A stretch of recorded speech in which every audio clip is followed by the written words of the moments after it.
Hello guys, welcome back to my channel. तो आज हम पार्ट्स ऑफ स्पीच के बारे में पढ़ेंगे। सबसे बेसिक टॉपिक, एक्चुअली ग्रामर का base he parts of speech होता है। तो पार्ट्स ऑफ स्पीच अगर आ गई है तो आप बहुत अच्छे से ग्रामर से डील कर सकते हैं। वैसे मैं आपको हमेशा छोटे से छोटे टॉपिक भी क्लियर करती हूँ और बेसिकली मैं चाहती हूँ कि आप छोटे टॉपिक से बड़े टॉपिक तक आराम से सब कुछ अच्छे से सीख पाए। और दूसरी बात, ऐसा मत सोचिए कि पार्ट्स ऑफ स्पीच का एक बहुत छोटा टॉपिक है। यह आपको हर एक लेवल पे काम आएगा। चाहे आप बोर्ड पेपर दे रहे हो, चाहे आप किसी कॉम्पिटिटिव पेपर में बैठे हो, हर एक जगह पार्ट्स ऑफ स्पीच आपके काम आएगा। तो चलिए आज पढ़ते हैं पार्ट्स ऑफ स्पीच के बारे में। तो बेसिकली पार्ट्स ऑफ स्पीच होता क्या है? जो कुछ भी हम बोलते हैं वो ही पार्ट्स ऑफ स्पीच होता है। इट मीन्स जो हम सेंटेंस बोलते हैं एक दूसरे से बात करते वक्त, जो भी सेंटेंसेस का हम यूज करते हैं वो सब सेंटेंस किससे बने होते हैं? इस पार्ट्स ऑफ स्पीच से ही बने होते हैं। जैसे मैंने आपको जो सेंटेंस पढ़ाया था, जब उसके सेंटेंस स्ट्रक्चर के बारे में बात की थी, तो मैंने आपको subject plus verb plus object की बात की थी। अभी देखिए, सब्जेक्ट जो होता है वो बेसिकली हमेशा नाउन या प्रोनाउन ही होता है, और वर्ब के बारे में तो हम सब जानते ही हैं। ऑब्जेक्ट में कुछ भी आ सकता है, एडजेक्टिव है, एडवर्ब है, या फिर आप उस बात करते हो प्रीपोजिशन है, कुछ भी आ सकता है। तो ये सभी चीज सेंटेंस को बनाती है। क्या सब चीज? पार्ट्स ऑफ स्पीच के जितने भी पार्ट हैं। तो बेसिकली पार्ट्स ऑफ स्पीच हमारे पास 8 होती हैं, पर मॉडर्न ग्रामर में ये 9 हो गई हैं। तो मैं अब आपको इसके बारे में बताती हूँ। तो अब पढ़ते हैं पार्ट्स ऑफ स्पीच होते क्या क्या है। देखिए, बेसिकली हम सेंटेंस को इन 9 कैटेगरी में बांटते हैं। मीन्स सेंटेंस जिससे बना है वो इस 9 कैटेगरी से ज्यादा नहीं होगी। यही सब एक संग मिलकर सेंटेंस बनाते हैं। जरूरी नहीं है कि सारे के सारे एक संग एक सेंटेंस में आए। इनमें से कोई 2 भी अगर आ जाते हैं तो भी सेंटेंस बन जाता है। जस्ट लाइक जैसे noun, pronoun, verb, adverb, adjective, preposition, conjunction, interjection और डिटर्मिनेशन। इसमें अगर हम नाउन और वर्ब को भी सिर्फ ले ले तो भी सेंटेंस बन सकता है, प्रोनाउन और वर्ब को भी ले ले तो भी सेंटेंस बन सकता है। बेसिकली सेंटेंस के लिए नाउन प्रोनाउन में से कोई एक और वर्ब होना जरूरी है। इसके बाद ये सारे उस सेंटेंस को और भी ज्यादा उसे इंफॉर्मेटिव बना सकते हैं जब हम इन सबको यूज करते हैं। तो इससे हम एक एक करके इनकी डेफिनेशंस के बारे में पढ़ेंगे। सबसे फर्स्ट कैटेगरी है हमारे पास नाउन्स। नाउन्स क्या होते हैं? देखिए, these are words that are used to name people, places, animals, ideas and things which has 5 main categories. अभी देखिए, नाउन मतलब नेमिंग वर्ड्स। किसी भी चीज का नाम नाउन होगा, चाहे वो किसी लड़के का नाम हुआ, किसी लड़की का नाम हुआ, जस्ट लाइक महेश, राजेश, प्रिया, सिया एक्सेट्रा। किसी जगह का नाम हुआ, जस्ट लाइक दिल्ली और कर्नाटका और इंडिया और ऑस्ट्रेलिया। किसी रिवर का नाम हुआ, जस्ट लाइक गंगा, यमुना, ब्रह्मपुत्र और थेम्स। और या फिर किसी माउंटेन का नाम हुआ, just like Himalaya, Aravalli, Vindhyachal, whatever. आप किसी का भी नाम होगा तो वो नाउन होगा। इसके अलावा कॉमन ग्रुप्स के नाम को भी हम इसमें ऐड करते हैं, just like boy, girl, river, mountain. इस तरह से सभी नेमिंग वर्ड्स क्या होते हैं? नाउन्स होते हैं। ठीक है, मेनली इसकी 5 कैटेगरीज होती है। जस्ट लाइक क्या क्या होती है? That is the proper noun, common noun, collective noun, then abstract noun and material noun. और इन सबको पूरी डिटेल में जब भी मैं आपको नाउन का वीडियो भेजूंगी तो उसके अंदर इसकी डिटेल दूंगी। अभी हम इसके एग्जांपल को देखते हैं। देखिए, just like she bought a pair of shoes. तो ये जो अ पेयर ऑफ शूज है ये नाउन है। आई हैव ए पेट, इसमें ये जो पेट है ये एक नाउन है। इज दिस योर बुक, इसमें बुक एक नाउन है। प्रिया इज इन हर ऑफिस, इसमें प्रिया और ऑफिस दोनों ही नाउन है। तो नेक्स्ट कैटेगरी है हमारे पास प्रोनाउंस। प्रोनाउंस क्या substitute a noun in a sentence. ये वो वर्ड्स होते हैं जो नाउन को सब्स्टिट्यूट करते हैं, यानी किसी भी सेंटेंस के अंदर नाउन की जगह जो हम इस्तेमाल करते हैं वो प्रोनाउंस होते हैं. जैसे कि अगर मैं कुछ भी रिया के बारे में इंफॉर्मेशन दे रही हूँ, just like Riya is going to school, Riya is a good girl, Riya is living in this house, तो बार बार रिया बोलने की जगह मैं क्या यूज कर सकती हूँ, रिया की जगह शी यूज कर सकती हूँ, तो वो एक प्रोनाउन है. इसे हम प्रोनाउन को भी हम बहुत सारी कैटेगरी में डिवाइड कर सकते हैं, just like relative pronoun, personal pronoun, distributive pronoun, demonstrative pronoun. But इसकी भी डिटेल हम बाद में जब इसकी प्रोनाउन की सेपरेट वीडियो आएगी तो उसमें देंगे.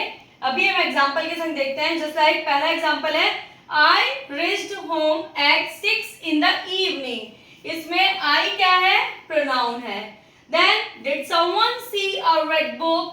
तो someone क्या हो जाएगा, that is pronoun. Then is this the boy who won first prize? तो यहाँ पर who जो है वो है pronoun. नेक्स्ट कैटेगरी है verbs की. Verbs क्या होते हैं, these are the words that denotes an action that is being performed by a noun, pronoun or the subject in a sentence. It means basically हम क्या बोल सकते हैं, वर्ब एक्शन वर्ड्स है, यानी जिससे हमें पता चलता है कि सेंटेंस में क्या हो रहा है, सब्जेक्ट क्या कर रहा है, सब्जेक्ट की क्या पोजीशन है, ये जिससे पता चलता है वो वर्ब होते हैं. वर्ब्स में बहुत सारी सब कैटेगरी होती है, जैसे like regular verb, irregular verb, transitive verb, interjective verb. और वर्ब्स के बारे में जानना तो हम हेल्पिंग वर्ब के बारे में जानते हैं, मॉडल्स के बारे में जानते हैं और मेन वर्ब्स के बारे में जानते हैं. तो इसलिए वर्ब्स का टॉपिक भी हम बात के लिए छोड़ते हैं. अभी हम सिर्फ इसका बेसिक नॉलेज ले रहे हैं. और दूसरी बात, यहाँ पर अब एग्जाम्पल के बारे में देखकर इसको अच्छे से क्लियरली समझ लेंगे. जैसे लाइक शी प्लेज क्रिकेट, इसमें प्लेस क्या है, वर्ब है. माय नेम इज आहाना, इसमें इज क्या है, वर्ब है. Did you have your breakfast, इसमें डिड और हैव दोनों ही वर्ब है. तो चलिए अब बढ़ते हैं एडवर्ब्स की ओर. एडवर्ब्स क्या होते हैं, these are the words that are used to provide more information about verb, adjectives or other adverbs. इसका मतलब वो वर्ड्स जो आपको इंफॉर्मेशन देते हैं, किसके बारे में, वर्ब्स के बारे में, कोई और एडजेक्टिव के बारे में या फिर एडवर्ब्स के बारे में. जस्ट लाइक अगर हम बोले कि शी वॉक स्लोली, तो वो चलती है, पर कैसे चलती है, धीरे धीरे चलती है. तो ये वर्ब को क्वालिफाई कर रहा है, वर्ब को और मॉडिफाई कर रहा है कि चलना जो है, चलने का प्रोसेस हो रहा है, काम हो रहा है, पर कैसे हो रहा है, स्लोली हो रहा है, धीरे धीरे हो रहा है. तो वही एडवर्ब होता है. एडवर्ब भी हमारे बहुत तरह के होते हैं, जैसे like adverb of time, place, manner etcetera. ठीक है, अभी इसे भी हम बाद में डिटेल में पढ़ेंगे. पहले हम इसके कुछ एग्जाम्पल देख लेते हैं. देखिए, I didn't go to school yesterday, तो ये क्या है, हमारे एडवर्ब है. सवी रीड्स न्यूज़पेपर डेली, तो यहाँ पे भी डेली क्या है हमारे लिए, एडवर्ब है. Can you please come quickly, आने के लिए क्या कहा जा रहा है, पर कैसे आने के लिए बोला जा रहा है, क्विकली आने के लिए बोला जा रहा है, तो ये भी क्या हो गया हमारे लिए, एडवर्ब. और इसके बाद देखिए, शी वॉक स्लोली, स्लोली भी क्या हो गया आपके लिए, एडवर्ब. नेक्स्ट है एडजेक्टिव्स. तो एडजेक्टिव्स की डेफिनेशन क्या है, these are the words that are used to describe और provide more information about noun और प्रोनाउन और subject in a sentence. It means कि एडजेक्टिव क्या होते हैं, एडजेक्टिव वो वर्ड्स होते हैं जो आपको किसके बारे में बताते हैं, नाउन और प्रोनाउन के बारे में और भी ज्यादा बताते हैं कि नाउन और प्रोनाउन कैसे है, क्या है, उसके बारे में और भी इंफॉर्मेशन जो आपको देते हैं वो क्या होते हैं, एडजेक्टिव्स होते हैं. फॉर एग्जांपल देखिए, did you see how big that dog was. अभी डॉग क्या है, एक नाउन है और उसको और भी इंफॉर्मेटिव बनाने के लिए हमें एक वर्ड यूज किया गया है, दैट इज बिग. तो बिग क्या हो गया, एडजेक्टिव हो गया. अभी देखिए नेक्स्ट सेंटेंस में, I like your red dress. हम बात कर रहे हैं ड्रेस की और ड्रेस क्या है, एक नाउन है. और इसे और भी ज्यादा इंफॉर्मेटिव बनाने के लिए क्या बोला गया है, कौन सी ड्रेस, रेड ड्रेस, ठीक है, यानी उसके बारे में और इंफॉर्मेशन दी जा रही है, तो रेड क्या हो जाएगा, एडजेक्टिव, ठीक है। नेक्स्ट है आपके पास the weather is pleasant today, तो आज के वेदर के बारे में बात की जा रही है, और वेदर कैसा है, बहुत ही प्लीजेंट है, बहुत ही सुहाना है, तो ये भी क्या हो गया आपके लिए, एडजेक्टिव। तो नेक्स्ट है हमारा टॉपिक प्रीपोजिशंस। प्रीपोजिशंस क्या होते हैं, देखिए, these are the words that are used to link one part to the of the sentence to the another part of the sentence। ये मोस्टली क्या करते हैं, एक पार्ट को सेंटेंस के दूसरे पार्ट से कनेक्ट करने का काम करते हैं, तो ये लिंकिंग वर्ड्स होते हैं। प्रीपोजिशन मोस्टली लिंक करते हैं पार्ट्स को।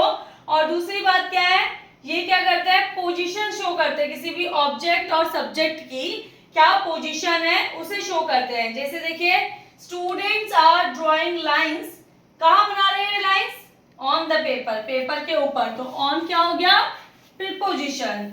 फिर क्या आपके पास देखिए, the child had his books under his bed, अभी चाइल्ड ने क्या है, बुक छुपा दी, कहाँ छुपा दी, बेड के नीचे, तो ये अंडर क्या हो गया, प्रीपोजिशन।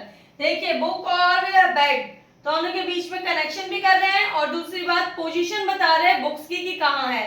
फिर देखिए, the thieves jumped over the wall, अभी थीव्स कूद कर चले गए, कहाँ से, दीवार के ऊपर से, तो दीवार के ऊपर से जंप किया, इसलिए ओवर क्या हो गया, प्रीपोजिशन आपके लिए।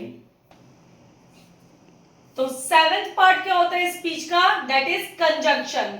अभी कंजंक्शन क्या होते हैं, these are the connecting words which are just connecting two different part of sentences, phrases and clauses। किसी भी दो phrases, कोई भी दो clauses या sentences को जोड़ने के लिए जिन words को हम use करते हैं वो क्या होते हैं, conjunctions होते हैं। just like and, until, yet, but, still, ये सारे क्या होते हैं आपके conjunction होते हैं। just like example देखते हैं हम इसके, Riya and Siya had come to my birthday party, अभी देखिए रिया भी बर्थडे पार्टी में आई थी और सिया भी बर्थडे पार्टी में आई थी, तो इनको हमने कनेक्टिव वर्ड से जोड़ा है। कौन सा है वो कनेक्टिव वर्ड, जैसे एंड, जिसको हम कंजंक्शन बोलेंगे, तो एंड क्या है यहाँ पे, conjunction. Unless you work hard you can not score good marks, जब तक कि आप अच्छा वर्क हार्ड नहीं करते हो, ज्यादा मेहनत नहीं करते हो, तब तक आपके अच्छे मार्क्स नहीं आ सकते। तो यहाँ पर इन दोनों सेंटेंस को जोड़ने के लिए क्या वर्ड यूज हुआ है, अनलेस, तो अनलेस यहाँ पर कंजंक्शन है। इसके बाद क्या है आप देखिए, I was at home but my mother was in office, यानी जिस भी समय की बात हो रही है उस वक्त के लिए क्या कहा जा रहा है कि मैं घर पे था पर मेरी मम्मी ऑफिस में थी, तो ये जो बट है ये क्या हो गया, कंजंक्शन है।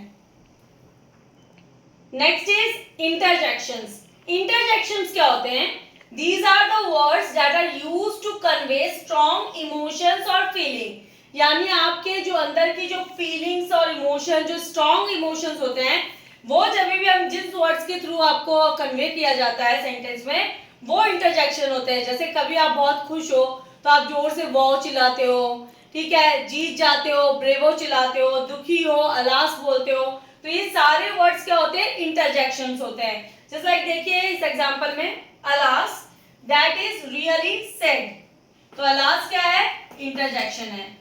ये P V won the match, तो ये पी क्या है, इंटरजेक्शन है। Again wow what a wonderful work, wow क्या है, इंटरजेक्शन है। और इनकी एक खासियत और है कि इंटरजेक्शन में हमेशा एक एक्सक्लेमेटरी मार्क आपको मिलेगा। तो लास्ट टॉपिक है डिटर्मिनर्स पार्ट्स ऑफ स्पीच का, जिसका जो क्या होता है, ये वो वर्ड्स होता है that come before nouns to clarify और specify which noun is being referred to. कौन सा नाउन यहाँ पर रेफर किया जा रहा है, इसको क्लियरिफाई करने के लिए हम डिटर्मिनर्स यूज करते हैं। बहुत सारे तरह के डिटर्मिनर्स होते हैं, पॉजिटिव होता है, आर्टिकल्स होते हैं, डिस्ट्रीब्यूटिव होता है, डेमोन्स्ट्रेटिव होता है, बहुत सारे होते हैं। इसे भी हम जब इसका अलग से वीडियो बनाएंगे तो आपको इसकी डिटेल इंफॉर्मेशन देंगे। पर अब हम इसके एग्जाम्पल को देखते हैं। देखिए फर्स्ट एग्जाम्पल क्या है, the dog is barking. Dog को स्पेसिफाई करने के लिए द यूज किया गया है, तो ये डिटर्मिनर है जिसको हम आर्टिकल कैटेगरी में रखते हैं। उसके बाद देखिए द पेन इज माइन, अभी इसमें भी द क्या है, डिटर्मिनर है। Then my car is red, अभी माई जो है यहाँ पर डिटर्मिनर की कैटेगरी में है, पॉजिटिव में। और उसके बाद देखिए several people attended the event, तो इसमें सेवरल जो है वो डिटर्मिनर है। सो गाइस आई होप कि आज मैंने आपको जो भी पार्ट्स ऑफ स्पीच के बारे में बताया आपको बहुत अच्छे से समझ में आया और आप बेसिक ग्रामर को और भी अच्छे से जान पाए। और अगर ऐसी ही इंफॉर्मेटिव वीडियोस आप आगे भी पाना चाहते हैं तो प्लीज़ मेरे चैनल को सब्सक्राइब करें और मेरी वीडियो को लाइक एंड शेयर करें। Thank you.